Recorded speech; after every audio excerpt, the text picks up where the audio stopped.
Langosta Literaria.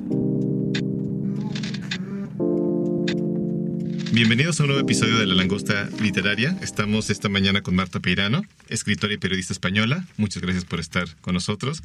Y Diego Salazar, periodista y editor peruano. Muchas gracias por estar aquí. Por favor, preséntense un poco. Vamos a platicar de sus libros más recientes. Estamos muy contentos de hablar esta mañana sobre Internet, sobre sus bondades, pero también sobre sus vicios. Internet hacia mediados de los 90, sobre todo finales de los 90, parecía la panacea, parecía que iba a cumplir quizás incluso, digamos, en las mentes más esperanzadas, las promesas de la Revolución Francesa. Parecía que nos iba a ofrecer realmente libertad, igualdad y fraternidad, ¿no? Parecía que nos iba a abrir las puertas de la conectividad, de la comunicación, abrir un montón de oportunidades. Y fue pasando el tiempo y no necesariamente ha sido así, pues, ¿no? Sigue siendo un lugar de muchas posibilidades, pero de repente empiezan a verse muchas zonas muy oscuras, pues, ¿no? Realmente muy oscuras. Bueno, Marta es autora de este libro magnífico, El enemigo conoce el sistema, publicado en Debate, cuyo subtítulo es Manipulación de ideas, personas, influencias después de la economía de la atención, en el cual habla, de un panorama amplísimo sobre lo que ha ocurrido con Internet, básicamente en la última década. ¿Por qué no nos cuentas un poquito, a muy grandes rasgos, de qué va el libro y empezamos a hacer preguntas un poquito más puntuales y luego pasamos contigo, Diego? Primero, gracias por traerme. Llevo 4 días en Ciudad de México y en realidad solo me apetece hablar de lo bonita que es, pero hacia el final del podcast podemos hablar un poco podemos ahondar sobre las bondades de la ciudad. El libro quiere ser un poco una explicación. Entonces, hace un recorrido por Internet desde los inicios, explica un poco qué objetivo cumplía ese proyecto, cómo ha evolucionado con el tiempo para convertirse en el proyecto humanista que todos tenemos ahora en la cabeza y cómo se desvió de ese proyecto humanista cuando, durante la crisis.com, a mí me gusta contar que cogió un hongo oportunista, que ahora tiene muchos nombres, ¿no? Se llama capitalismo de plataformas, capitalismo de la vigilancia, feudalismo digital, y que es básicamente no una tecnología, sino una lógica, un modelo de negocio que consiste en explotar de manera masiva los datos de los usuarios de las plataformas digitales para poder crear algoritmos predictivos de inteligencia artificial capaces de predecir el futuro y, por lo tanto, manipularlo. Sí.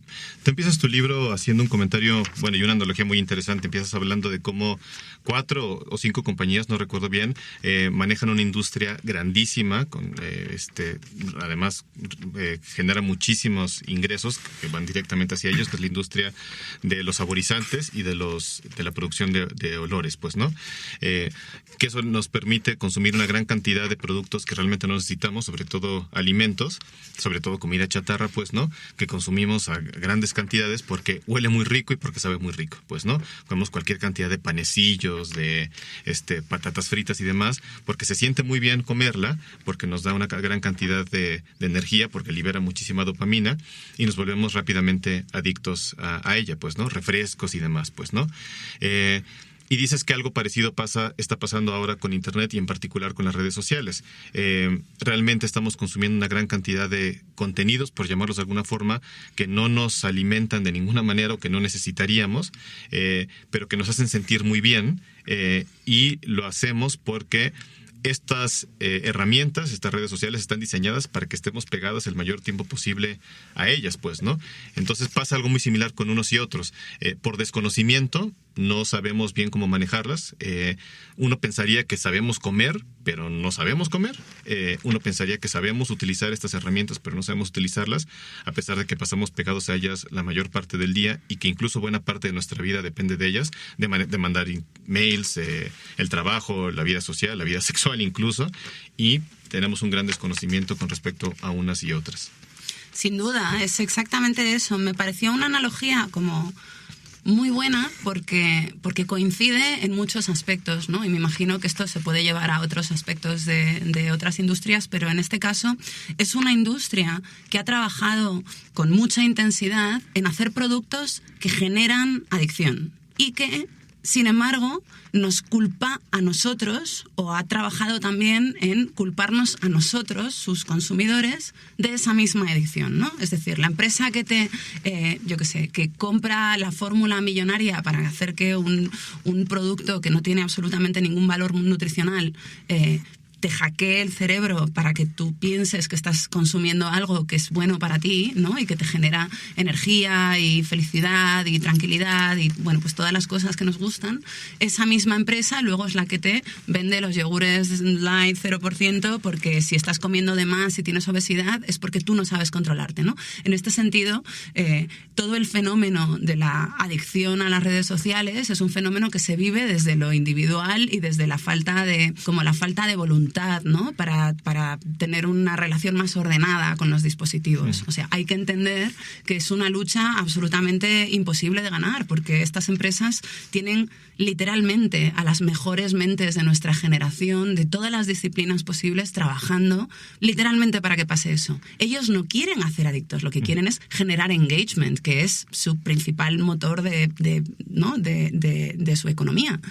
Pero la consecuencia directa es que nos hacemos adictos a estas aplicaciones, videojuegos, etcétera. Y la segunda cuestión es que la metáfora, ¿no?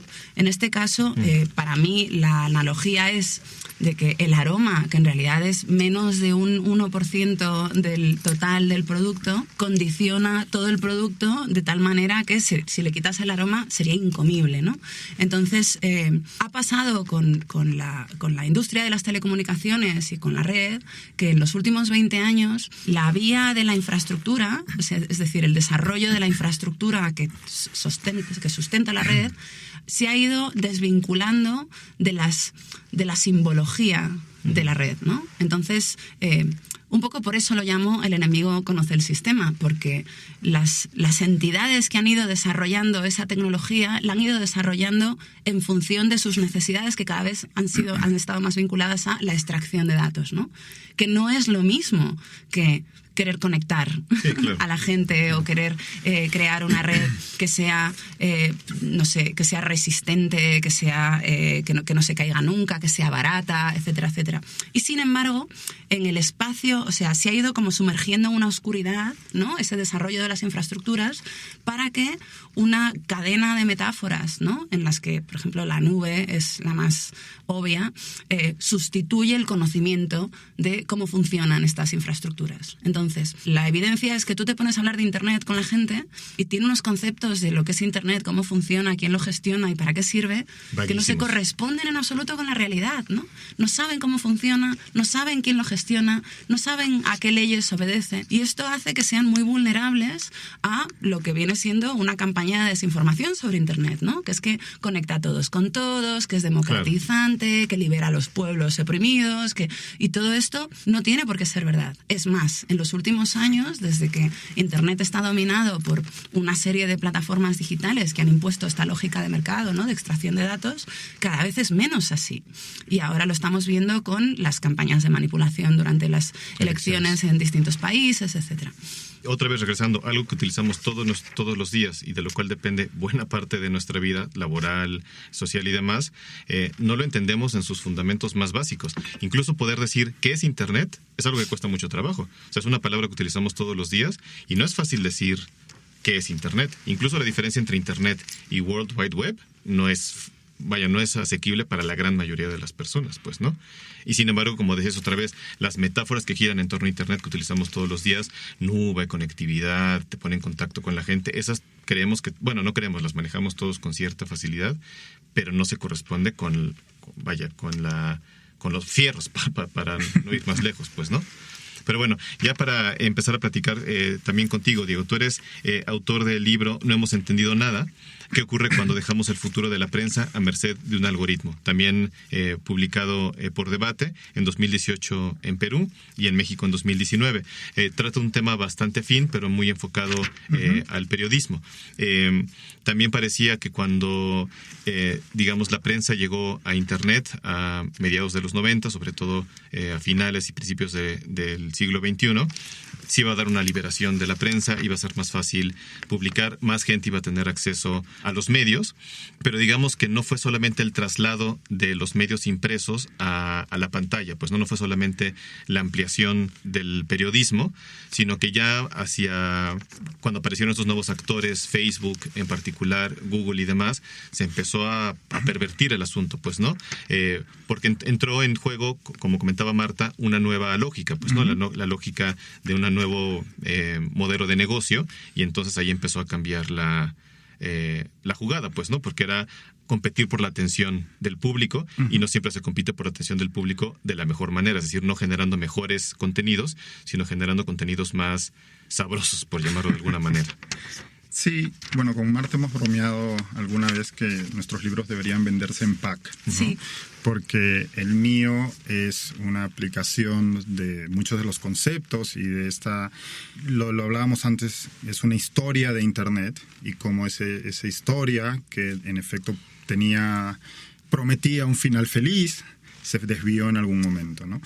Y en No hemos entendido nada, lo que yo intento hacer es explicar cómo esa desviación ha generado cambios drásticos y dramáticos, y de los que todavía no somos del todo conscientes, no solo el público en general, sino sobre todo quienes nos dedicamos a los medios. Ha generado cambios fundamentales en la manera en que los usuarios consumen información, o en los que todos consumimos información, y eso a su vez ha generado cambios que, a mi modo de ver, en este momento son más negativos que positivos, sí. Aunque esto evidentemente es discutible, y yo intento discutirlo en el libro también, en la forma en que quienes hasta hace muy poco detentábamos el monopolio de la atención del público en lo que a información se refiere, que eran los medios de comunicación,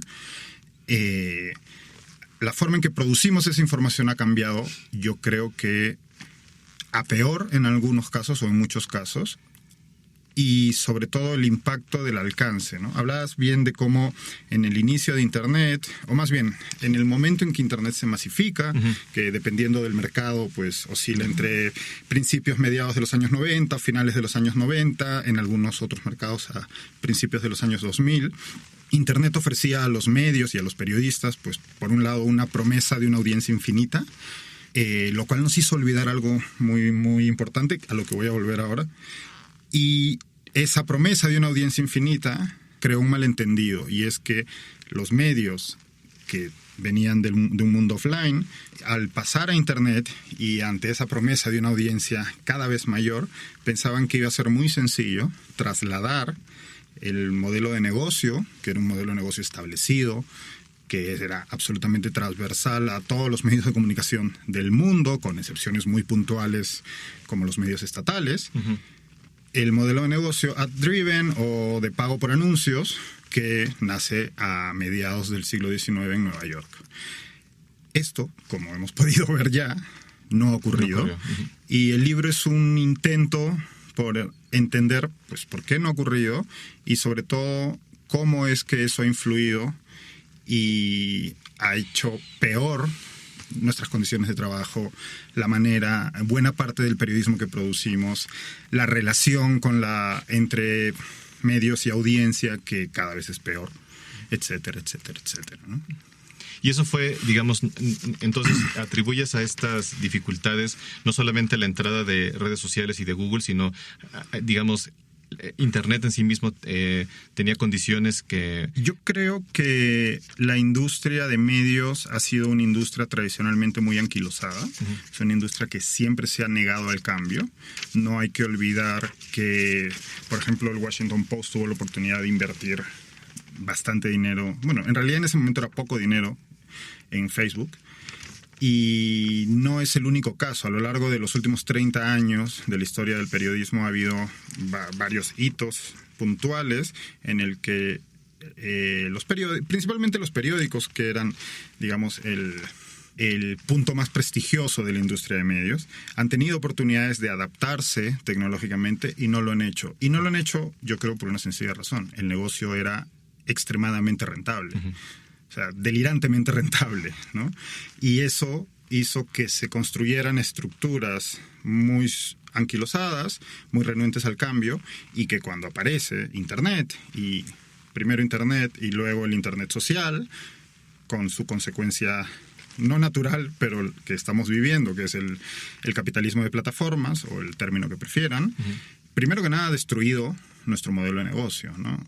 Dicho esto, es muy fácil culpar a Facebook y Google, y de hecho los periodistas vivimos haciéndolo, y yo creo que eso es un error, porque si Google y Facebook han contribuido a destruir el modelo de negocio que sostenía la prensa, ha sido con la completa y en muchos casos desinformada complicidad de las personas que toman las decisiones en los medios, ¿no? Y yo creo que es importante señalar esto, las personas que toman las decisiones en los medios, porque cuando la gente o la audiencia en general, incluso los propios periodistas, criticamos lo que ocurre en Internet, en los medios, muchas veces decimos, es el becario, ¿no? O son los millennials. Y yo creo que esto es cualquier persona que haya pisado una redacción sabe que esto es una soberana estupidez. Claro. Porque todos los medios, por muy pequeño que sea, tienen una estructura de funcionamiento y un sistema de producción.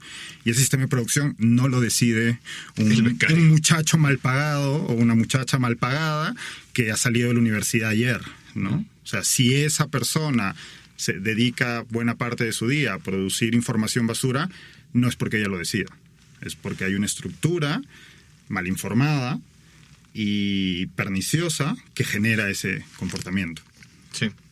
Marta, un tema que a mí me interesa mucho de tu libro y que además me parece que complica mucho la situación en la que estamos actualmente es el tema de las emociones. Es uno de los componentes que nos engancha mucho y que creo que a veces solemos pasar por alto. Realmente las redes sociales, que es uno de los componentes principales de Internet actualmente, algo de lo que más consumimos en este momento en Internet es redes sociales más que cualquier otra cosa. El otro día leí una estadística de lo que más, cuando prendemos el teléfono, antes que ver una página de Internet o antes que consultar cualquier otra cosa, a lo que nos vamos directo es una aplicación, y principalmente una aplicación de redes sociales, pues, ¿no? Y la razón por la que la abrimos es porque estamos queriendo obtener una emoción, pues, ¿no? De gratificación, gestionar nuestras emociones a través de las redes sociales, pues, ¿no? Y esa es realmente la herramienta con la que trabajan estas pequeñitas... El recurso natural, en realidad. Exacto. Las pequeñitas máquinas generadoras de adicción, pues, ¿no? Y que nos mantienen pegadas al dispositivo y a través del cual pueden estar rastreando nuestro comportamiento en Internet. ¿Podrías comentar un poquito más acerca de este tema tan delicado? Esta emoción a la que tú aludes es en realidad la felicidad que te da el chute de dopamina, ¿no? Se llaman loops de dopamina. Entonces tú, cuando esta cosa que nos pasa a todos de sacar el teléfono y empezar a toquetearlo sin saber exactamente por qué, ¿no?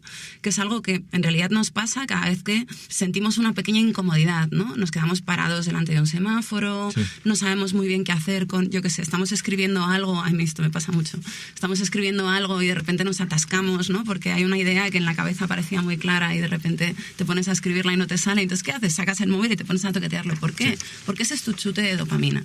Y la cuestión es que, primero, como hemos dicho antes, las aplicaciones están diseñadas por equipos de 150 personas que han sido literalmente gente traída con helicóptero desde las universidades más prestigiosas, que tienen los currículums más impresionantes y que podrían estar probablemente resolviendo los grandes problemas de la humanidad, pero están encerrados en un edificio bellísimo, rodeados de comida maravillosa y de servicios exquisitos. Y con unos sueldazos. Y con sueldazos, claro. Es muy difícil resistirlo. Y lo que es más importante, rodeados de genios como ellos, ¿no? Que es el sueño húmedo de cualquier persona intelectualmente ambiciosa. Claro, es súper estimulante. Exacto. Es un lugar donde, donde los equipos que trabajan pues son psicólogos, antropólogos, diseñadores, programadores, o sea, especialistas en el comportamiento humano de todas las ramas, ¿no? De la historia. Y entonces... Este tema es muy importante porque podrían estar curando el cáncer, pero no sería quizás ni tan divertido, ni le estarían pagando lo mismo, ni sería incluso quizás intelectualmente tan estimulante porque no estarían en ese ambiente como de juego hiperespacial, ¿no? No sé cómo decirlo. De Harvard, exactamente, ¿no? o sea, este desarrollo corre paralelo al desprestigio de las universidades y a la falta de recursos públicos para la investigación. O sea, en el momento en el que tú estás llevando un laboratorio donde no hay equipo, no hay personal y no hay personas preparadas, una oferta como esa es simplemente irresistible porque tu vida está abocada a el fracaso en unas condiciones así, ¿no? Por eso hay tantas fugas de cerebros en ciudades europeas, sobre todo, ¿no? Porque la universidad, después de la crisis, ha caído en gran desgracia. Entonces, lo primero, son aplicaciones que están diseñadas por personas excepcionales y excepcionalmente motivadas, por eso, porque están rodeadas de genios como ellos y además están súper bien pagadas en un sitio súper bien equipado. Y la segunda cuestión es que estos equipos han descubierto rápidamente que el diseño más adictivo que había hasta ahora eran las máquinas tragaperras. Las máquinas tragaperras son extraordinariamente adictivas porque han descubierto que la manera de generar adicción es crear loops de dopamina muy cortos. Entonces, antes una máquina tragaperras, ¿no? Pues yo qué sé, pues jugabas un juego cada 3 minutos o 5 minutos. Ahora una máquina de tragaperras moderna tiene, no sé, como 500 juegos y estás jugando muchos a la vez, con lo cual son capaces de comprimir unos 1000 juegos en 1 hora. Y eso significa que tú estás jugando a 5 o 6 a la vez y siempre hay un juego en el que estás ganando, ¿no? O sea, puedes estar perdiendo dinero como así a lo ancho, pero siempre hay un juego que te está dando el ding-dong-ding que te genera tu loop de dopamina, ¿no? Es que me piden que expliquemos cuál es el nombre en español mexicano de máquina tragaperras, pero ahora lo olvidé. Tragamonedas. Tragamonedas, exacto. Ajá, el tragamonedas. Que jalas así la palanca. Un jackpot, ¿no? Un jackpot, ajá.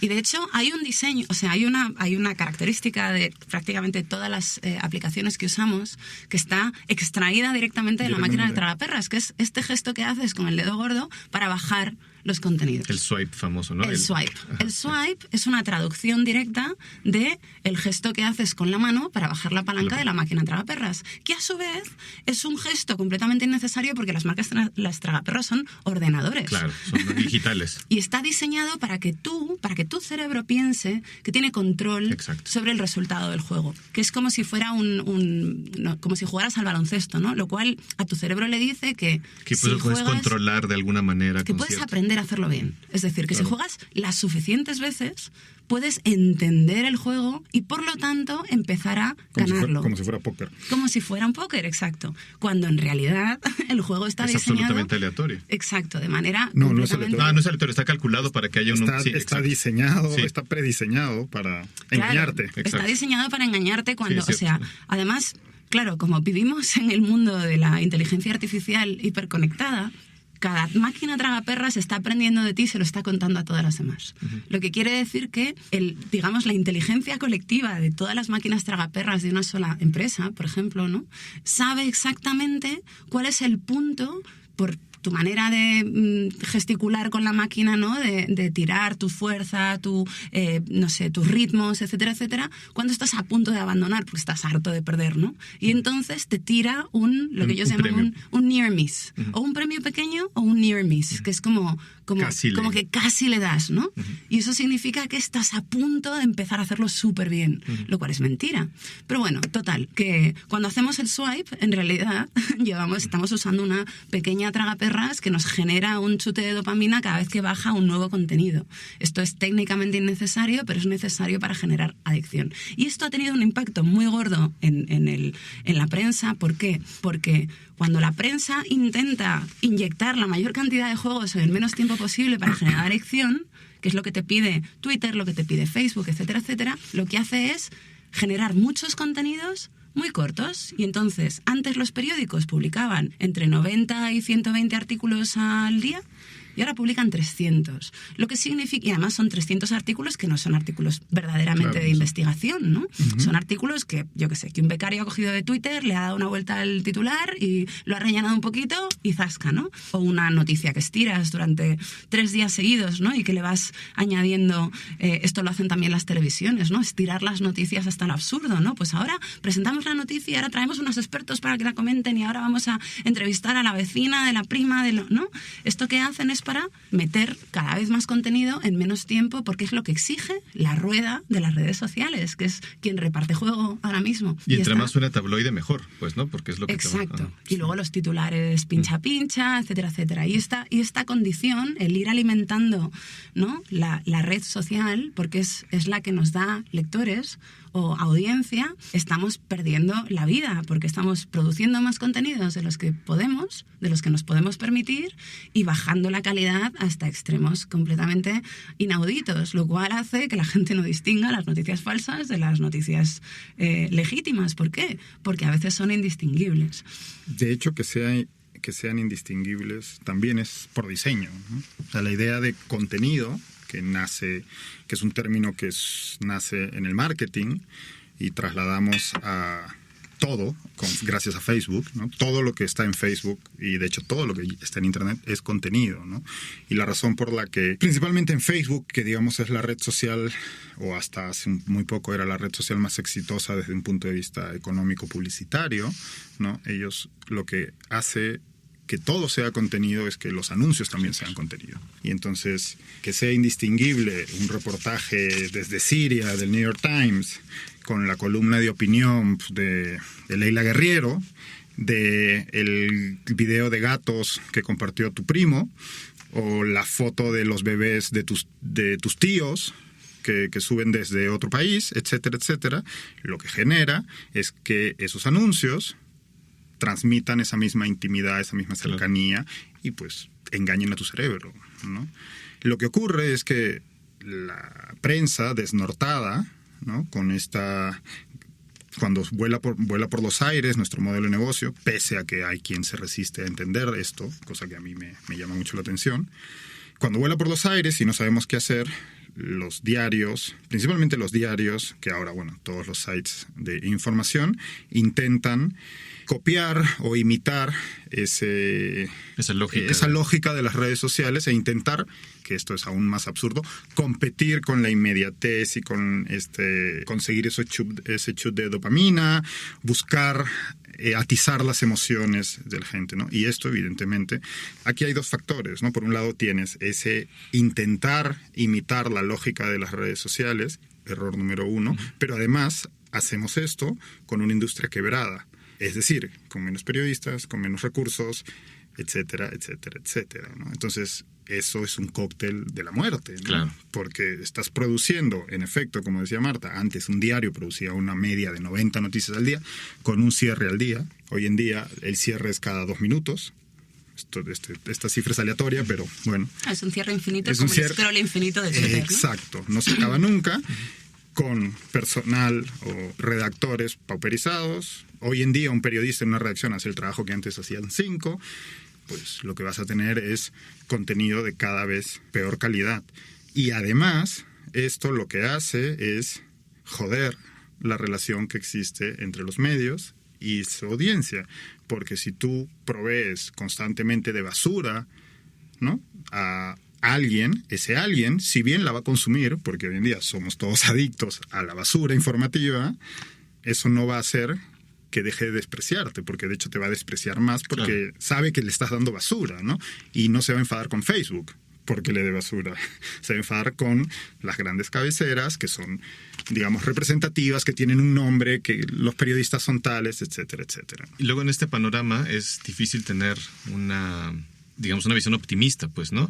Y si bien el problema no es Internet, como decíamos al principio, quizás también por desconocimiento el enojo, digamos, o el pesimismo es fácil dirigirlo hacia Internet, o por lo menos desde una perspectiva menos informada. Pues, ¿qué podemos hacer para intentar tener un poco de esperanza? Pues, ¿no? En el caso concreto del periodismo, si el problema fue no replantear desde un inicio un modelo de negocio distinto y tener un poco más de flexibilidad, y ahora la solución entre comillas, fue abocarse al modelo de negocio de la atención, que evidentemente no fue, quizás buscar una vía intermedia. ¿Cuál podría ser? Bueno, hoy en día varios de los grandes medios que, digamos, han mantenido el tipo en estos últimos años están abocados a un modelo de suscripción, ¿no?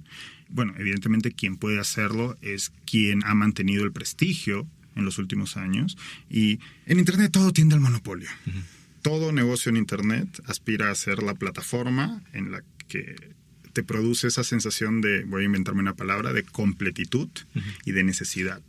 Y además de formar parte de un equipo, ¿no? Esto es más o menos la fórmula para ser exitoso en Internet. No la apliquen porque no les va a salir, porque no tenemos el ejército de genios que tienen las grandes empresas de Silicon Valley. Ese pequeño detalle.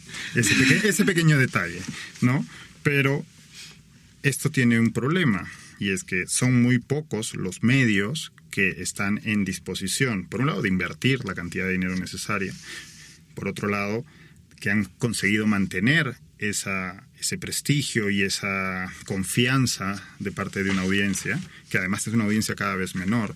No solo no se cumplió el sueño de la audiencia infinita, sino que una de las consecuencias naturales, y esta sí es natural, de las redes sociales y de el crecimiento de Internet en el mundo es la atomización de las audiencias, ¿no? Antes existía una audiencia tipo, así como existía un televidente tipo al que se apelaba, ¿no? Y había que intentar ser lo menos controversial posible para apelar a la mayor cantidad de audiencia, que de hecho ese era también de alguna manera el modelo de negocio de los periódicos, ¿no? Aquí vuelvo a lo que les decía al inicio, ¿no? Nos hemos olvidado de dos cosas fundamentales en el negocio de la información, y es que los periódicos eran empresas que tenían mercados geográficamente acotados. Incluso los periódicos con espíritu nacional, que apelaban a todo un país, tenían ediciones locales. Y esto evidentemente tenía una lógica comercial, porque tú querías captar la audiencia de ese mercado específico para poder alquilarla a anunciantes que estuvieran interesados en esa audiencia específica. Entonces, el diario o las revistas era un paquete informativo. Y ese paquete informativo estaba construido con un montón de, vamos a usar la palabra, contenido distinto que hacía que apelara a distintos tipos de audiencia. Creo que los tres somos suficientemente mayores para recordar que si necesitabas ir al cine, comprabas el diario. Si se moría la abuela, le pagabas al diario para colocar una esquela. Si querías mudarte de casa o alquilar tu departamento, necesitabas el diario. Si querías conocer el estado del tiempo, si querías leer tu horóscopo, si querías leer las viñetas, los cómics, si querías conocer los resultados deportivos. Entonces, había una serie de razones por las que un periódico era útil y satisfacía una serie de necesidades de ese mercado local específico. Ocurre que con la llegada de Internet, muchos de esos servicios, entre comillas, que brindaba el diario, vuelan a Internet y se hacen más eficientes y sobre todo gratuitos. Entonces los diarios nos quedamos, o los periodistas o la industria de medios se queda con un solo producto, ¿no? Todo lo demás desaparece y el único producto con que nos quedamos es con las noticias o los artículos, etcétera, etcétera. Y el problema está en que gracias a la aparición de Facebook y de Google, conseguimos de una manera bastante idiota equiparar ese contenido informativo específico que producíamos nosotros a todo el otro contenido que existía en Internet. Y en los últimos, yo pongo el hito en el libro en el año 2006, que es cuando Facebook empieza a ser más o menos lo que es hoy en día, es decir, se abre a una audiencia fuera de las universidades, que era su público inicial, y sobre todo aparece el newsfeed. Hasta el 2006, y muy poca gente se acordará de esto, Facebook era una colección. De hecho, de ahí el nombre, ¿no? Era un libro de una colección de perfiles. Y si tú querías saber lo que Marta estaba colgando, tenías que ir a su perfil. No existía este reel infinito que hoy en día es Facebook. Porque imitaba los blogs. Exacto. De hecho, imitaba a un Facebook que en las universidades norteamericanas es esta suerte de libro de datos de la gente, ¿no? En donde estaba tu perfil, tu foto, qué hace, qué te gusta, como un anuario. Exacto, un anuario. Y el otro es... Bueno, Twitter aparece en ese año y Google News deja de ser un producto en beta y pasa a ser un producto oficial de Google, ¿no? Entonces, en los últimos 13, 14 años, que es el tiempo que ha transcurrido, ese cambio ha ocurrido a una velocidad tal que hemos sido incapaces de prever. Y además hemos participado de él. Y de reaccionar. Porque hemos intentado subirnos a ese tren de tendencias cambiantes. Hemos intentado imitar ese reel infinito, hemos intentado imitar la velocidad absurda con la que se producen contenidos. Porque claro, Facebook tienes a todo el planeta produciendo contenido para Facebook, mientras que en una redacción, pues ¿cuántas personas hay, no? Claro. Yo creo que has dado dos claves ahí, porque es verdad que, o sea, en el momento en el que Facebook crea la cascada de noticias, que en aquel momento son noticias que están produciendo, en teoría, tus amigos de Facebook, que a lo mejor son solo, no sé, 5.000 personas, ¿no? Y entonces hay un cambio completamente radical de paradigma en el cual tú dejas de ir a buscar las noticias para que sean las noticias las que vienen a ti. Y tú piensas que esas noticias vienen de manera cronológica y ordenada según se van produciendo, cuando en realidad empieza a generarse un algoritmo que decide qué noticias vas a leer y en qué orden y en qué momento del día. Aún ahora la gente se piensa que su Twitter es una cascada de cosas que van diciendo las personas a las que sigue. Mentira. O sea, es una cascada muy comisariada, lo cual es también interesante porque los periódicos han dejado de comisariar lo que es noticia y lo que no. O sea, el New York Times tenía su famoso moto de all the news that's fit to print, ¿no? Y este era su trabajo. Nosotros te decimos, claro, nosotros decidimos cuáles son las noticias del día. Ahora los diarios están llenos de no noticias porque están llenando espacios que son imaginarios la mayor parte del tiempo y que se manifiestan en cuántos retweets o cuántos likes o cuántos no sé qué han recibido en Twitter o en Facebook, lo cual sabemos que está intoxicado, ¿no? Que son manipulados completamente desde todas partes del mundo por agencias de todo tipo, ¿no? Por motivos de todo tipo. Entonces todo esto está como roto, pero la lógica sigue intacta. La gente sigue pensando que está viendo una cascada de noticias que ellos mismos han elegido. Todo esto no es verdad. Pero lo que me ha parecido crucial es que efectivamente la solución de los periódicos es empezar a hacer lo que ya hacían antes, que es hacer comunidad. Y somos probablemente la única industria que es capaz de, dada nuestra naturaleza, de conseguir que una tecnología que te conecta con todas las partes del mundo de manera infinita, a coste cero, ¿no? Y con una distribución como infinita, sea un problema. Sí, es decir, nos hemos equivocado. ¿Por qué? Porque la característica principal de las plataformas digitales es que llegan y te dicen, tienes un problema, pero yo te lo voy a resolver. ¿Por cuánto? Casi nada. O sea, yo tengo unas publicidades, tú me traes unos contenidos, yo te resuelvo tu problema, tú me resuelves el mío y todo queda en paz. ¿Qué pasa? Que te ha robado el negocio. Pero ahora mismo que verdaderamente, o sea, yo soy optimista con el periodismo, sobre todo porque pienso que el mejor periodismo está ocurriendo. Lo que pasa es que no está ocurriendo en los periódicos, está ocurriendo en otros sitios. Pero también veo que nos enfrentamos a un futuro lleno de retos, ¿no? Principalmente vinculados al cambio climático y al, bueno, pues el auge de la ultraderecha, etcétera, etcétera. Y creo que ahora mismo hay una falta como muy grave de instituciones que nos permiten relacionarnos con nuestros vecinos, ¿no? Hacer comunidad. Pues antes estaba la iglesia, antes la gente llevaba a sus niños al colegio que estaba al lado de su casa, con lo cual se relacionaba con los vecinos porque sus hijos lo hacían, ¿no? Ahora no pasa ninguna de estas cosas, porque tú llevas a tus niños al colegio que coincide con tus valores y tú vives en el barrio que se corresponde a tu estatus económico y cultural y te relacionas con personas que no son las personas que tienes alrededor, ni siquiera tu familia. Son personas que son parecidas a ti, que leen las mismas noticias, que les gustan los mismos discos, yo qué sé. Y esto es romper la comunidad. O sea, nos han dividido.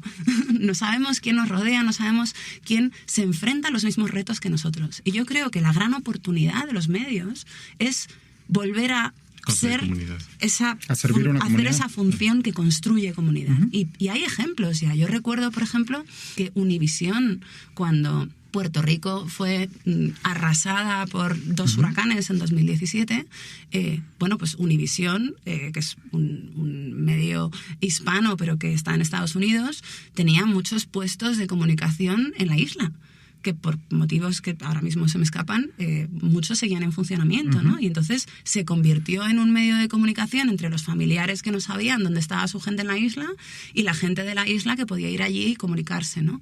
Y construyeron un operativo que ocupó todos sus recursos durante un largo periodo de tiempo, pero entendieron que ante esta situación excepcional tenían que convertirse en un medio excepcional. Y yo me imagino, o sea, si yo fuera un familiar de una persona desaparecida en Puerto Rico que ha conseguido saber que está viva gracias a ese medio de comunicación, no me imagino leyendo jamás ninguna otra cosa. O sea, hay oportunidades infinitas de construir comunidad. Lo que pasa es que tienes que querer escuchar a tu audiencia y no espiarla. Pero además, históricamente, el periodismo y los periodistas hemos estado encerrados en una absurda superioridad moral. No hemos tenido la intención de acercarnos a nuestra audiencia, al punto de que la hemos despreciado, ¿no? Esto, evidentemente, ya era una tontería en el mundo offline. En el mundo digital es completamente absurdo y contraproducente. Y además porque nunca hemos tenido tantas herramientas para poder acercarnos a esa audiencia. Y en efecto, una de las cosas claves que decías antes es que los medios hemos renunciado a nuestro criterio editorial. Una de las funciones de un medio era decidir qué se publicaba. Y esto que tenía también sus críticos, ¿no? Con la teoría del gatekeeper, ¿no? Los medios deciden qué es noticia y de esa manera manipulan, lo cual podía ser cierto en algunos casos, y de hecho lo era, pero a la vez los medios decidían qué era importante para una comunidad, porque además estaban imbricados en esa comunidad. Hoy en día ya no, y de hecho una de las grandes desgracias de la crisis de la industria es la desaparición de medios locales, ¿no? Donde los políticos locales ya no tienen la supervisión de un periódico al que le importa, donde la comunidad no tiene a dónde recurrir cuando quiere denunciar una injusticia, etcétera, etcétera. Esto también tiene que ver con el vínculo generalmente tóxico que tienen los medios grandes de comunicación con la política, ¿no? Sí, por supuesto. Y claro, ahora la política es evidente que está en un estado lamentable de polarización absoluta, de apelación a las emociones y no a las razones, ¿no? Si el periódico es un proyecto humanista y, digamos, ilustrado, ¿no? Que entiende que informar a la población es importante para la democracia, etcétera, etcétera, pues en este caso es un vínculo que solo nos perjudica y que está diseñado para destruir comunidad, no para crearla. Yo creo que hay que revertir ese proceso rápidamente. Sí, lo hemos visto en Estados Unidos, ¿no? Sí. A partir del año 2016, buena parte de la cobertura de gran parte de los medios de comunicación se ha centrado en Washington y en lo que hace y deja de hacer Trump. Y lo que hace y deja de hacer Trump, sí. ¿No?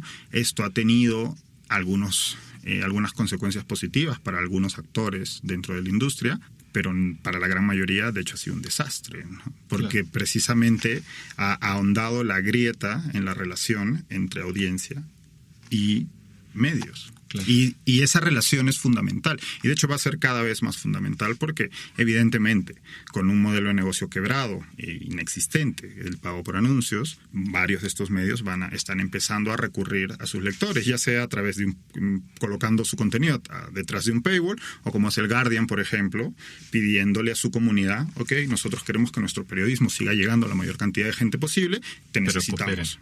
Claro. ¿No? Y esto solo lo puede hacer quien tiene una comunidad. O sea, claro. Un medio que está disparando al aire y que está replicando la información que pesca de Facebook. O sea, tú no puedes pescar información de redes sociales y no procesarla de ninguna manera para luego ir a Facebook a decirle a esos usuarios, mírame y págame, ¿no? Sí. Es un absurdo. Totalmente no. Una última cosa. Por favor.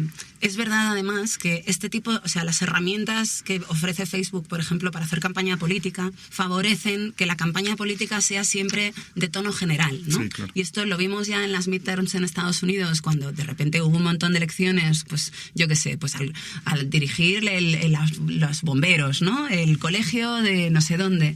Y todas esas campañas que se hicieron eran campañas que hablaban del ISIS, sí, ¿no? Claro. Como de cosas muy poco locales. Y siempre se ha dicho que la verdadera política es la política local y esa política se está destruyendo. Casi de la misma manera pienso yo que el periodismo nacional, que siempre ha sido un periodismo muy de sociedad, ¿no? De hospitales, colegios, servicios, economía, se ha convertido en política de partidos. Exacto. Y ese periodismo de política de confrontación. partidos ni siquiera es sobre la política, porque la política de partidos no es política, es telenovela. Es sobre la carrera de caballos, ¿no? Exacto, no tiene nada que ver con la política. Sí, competencia y confrontación. información. Y entonces la política también se ha desvinculado de la política. Hoy veíamos, por ejemplo, que las elecciones en Kansas, ¿no? Que eran unas elecciones como donde el gobernador actual era la persona más despreciada de la política estadounidense porque había dicho cosas horribles sobre los profesores y un largo etcétera de cosas, estaba haciendo una campaña sobre el impeachment, ¿no? Porque Kansas es un estado que es muy rojo, ¿no? Es muy republicano, muy conservador. Votaron a Trump como casi más que nadie. Y entonces la campaña que estaba haciendo este señor era una campaña sobre Trump. Y de hecho fue Trump a decir, bueno, este gobernador es un poco pain in the ass, dijo, ¿no? Pero es un tío que solamente da por culo cuando quiere cosas para Kansas.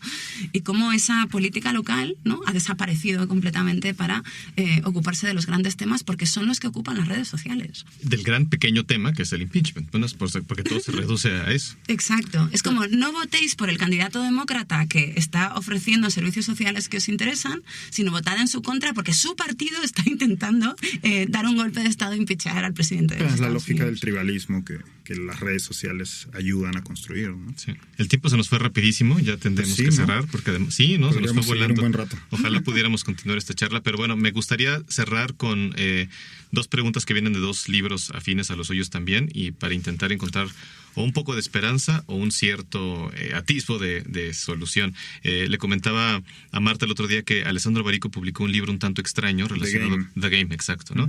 Y él empieza diciendo que la revolución tecnológica que vivimos actualmente solo se puede comparar en magnitud en cuanto a revolución cultural a lo que fue en su momento la Ilustración o el romanticismo. Quería preguntarle si estarían de acuerdo con esta declaración, por un lado, y por otro este libro de Jaron Lanier sobre 10 razones para dejar las redes sociales. Si les parece que de verdad, en el caso concreto de las redes sociales, tu internet, la única solución es dejarlas, o si hay alguna vía intermedia, porque a final de cuentas todos los vicios que vemos en las redes sociales, pues a final de cuentas están insuflados por una lógica de negocio capitalista, y eso no sé de qué forma se pueda cambiar, pues, ¿no? Entonces, ¿cuál sería su respuesta a una y otra pregunta para despedirnos?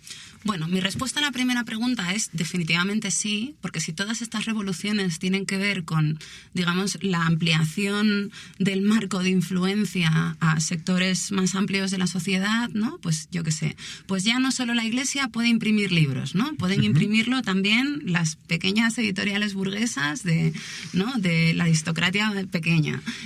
No solamente los jesuitas pueden leer esos libros, ¿no? Porque ahora estamos enseñando a leer a los hijos de los campesinos. Es decir, en este caso, lo que se ha ampliado es el margen de publicación, ¿no? O sea, ahora todos podemos tener una imprenta. Esta idea de que la libertad de prensa es para quien tiene una prensa, bueno, pues ahora todos tenemos una prensa. Otra cosa es que el poder de distribución y de gestión se esté concentrando en un número muy pequeño de empresas. Pero esto no es un problema intrínseco de Internet. Esto es un problema político que se tiene que resolver de manera política.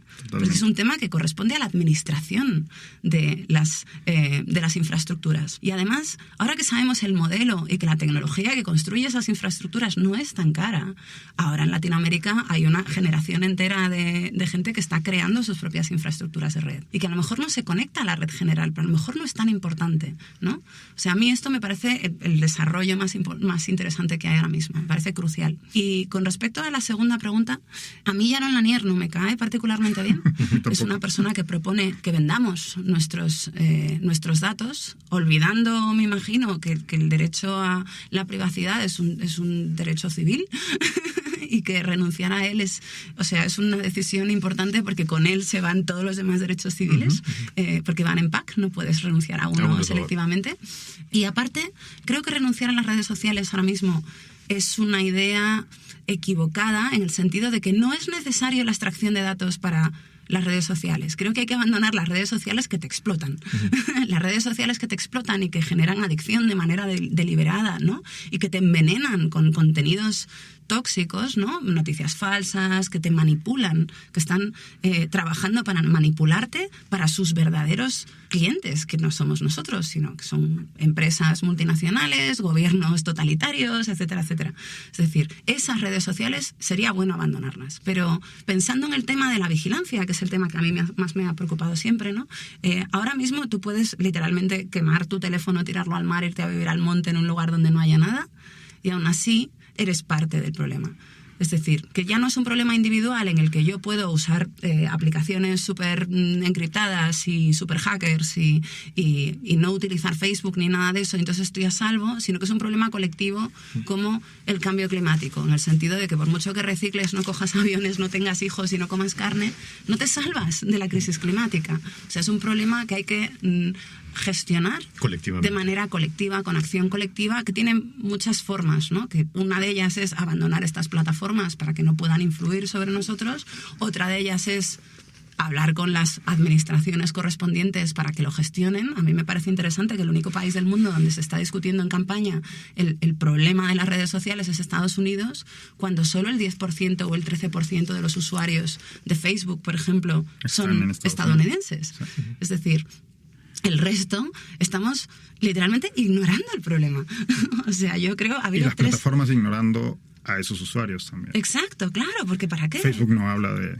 No habla de eso, pero en España hemos tenido 3 elecciones en los últimos, 8 meses y en ningún momento ningún candidato ha tenido, el interés o el tiempo de decir, bueno, y aparte tenemos este problema con las redes sociales, que es un problema social, y estas son mis apuestas para resolverlo, ¿no? Esto no ha pasado en ningún momento.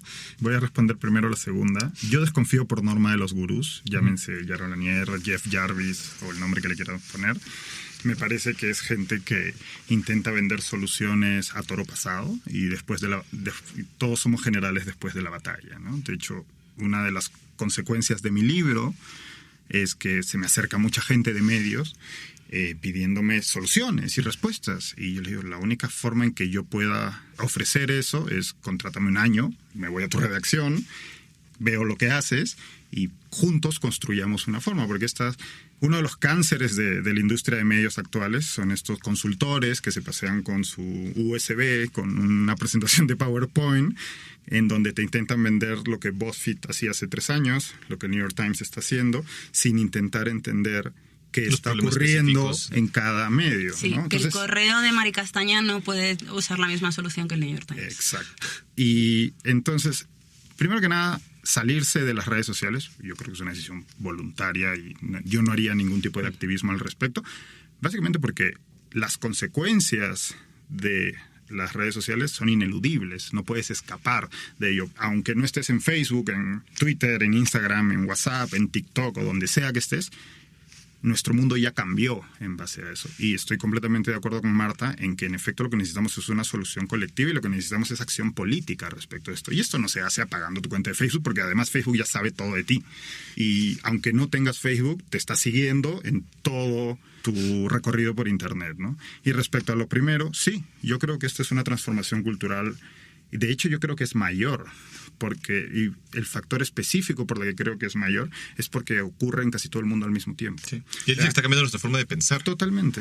Lo que ocurre es que, y esto nos olvidamos, y esto es lo que a mí me genera cierto optimismo, es que todo este proceso es muy joven. Si uno revisa esos hitos en la historia, se tardó mucho en encauzarlos de alguna manera, ¿no? Y creo que esa es otra cosa que olvidamos. Se puede encauzar. La tecnología no es un destino. No estamos obligados a ser como somos. Internet no tiene por qué seguir siendo como es. Hay un fundador de startups y analista en Silicon Valley, se llama Anil Dash. Publiqué un texto suyo que me permitió traducir en el blog que llevo, que es Neil Dash. Anil Dash. Anil Dash. El texto se llama 12 cosas que todo el mundo debe saber sobre Internet, ¿no? Y esta es una de ellas. O sea, Internet no es un destino, no es un meteorito que cayó del cielo. Hay razones por las que es como es, y esto puede cambiar. El problema aquí es que precisamente quienes tienen el poder para hacerlo, por un lado, bueno, son víctimas del lobismo, pero por el otro lado son profundamente ignorantes sobre esto, y esto lo pudimos ver en las audiencias en donde sentaron a Zuckerberg en el Congreso, tanto en la Cámara de Representantes como en el Senado norteamericano. Si bien hubo representantes que supieron llevar bien la conversación y tal, pero lo que demuestra es que el mundo político, y esto es trasladable al resto de la población, y en mi caso, o en el tema que a mí me ocupa, a los periodistas, somos profundamente ignorantes de la forma en que funcionan estas plataformas y estas herramientas que hoy en día pues controlan buena parte de nuestra vida, ¿no? Sí, sobre todo las preguntas que le hicieron algunos senadores demostraban que no entendían. Claro, pero esto, que evidentemente es muy grave en un tipo que representa centenares de miles de personas, también ocurre en los consejos de dirección de los medios, también ocurre en los directores y en los editores de medios, etcétera. Yo, y no voy a decir dónde, estuve una vez en un consejo de dirección en la que una de las directoras decía que ella no entendía por qué todo el mundo ahora tenía una dirección de Gmail, cuando antes ese periódico ofrecía direcciones de email gratis a sus usuarios y antes todo el mundo las usaba. Ahora deberíamos volver a eso. Yo la verdad que estuve a punto de lanzarme por la ventana cuando escuché eso, ¿no? Bueno, pues otra vez muchas gracias a los dos por estar con nosotros, Marta Peirano, Diego Salazar. Fue una conversación súper interesante y entretenida. Espero que tengamos oportunidad de continuarla en alguna otra ocasión y ante un micrófono o ya sea entre nosotros, pero creo que será muy interesante también para la gente que escuchará este podcast. Pues bueno, gracias por estar con nosotros. No, un placer. Un placer. Nos vemos dentro de 15 días. En la producción estuvieron Álvaro Ortiz y Jacqueline Tavera. Muchas gracias. Búscanos en nuestras redes sociales, Twitter, Instagram y Facebook, @megustaleermex, y en YouTube, Me Gusta Leer México.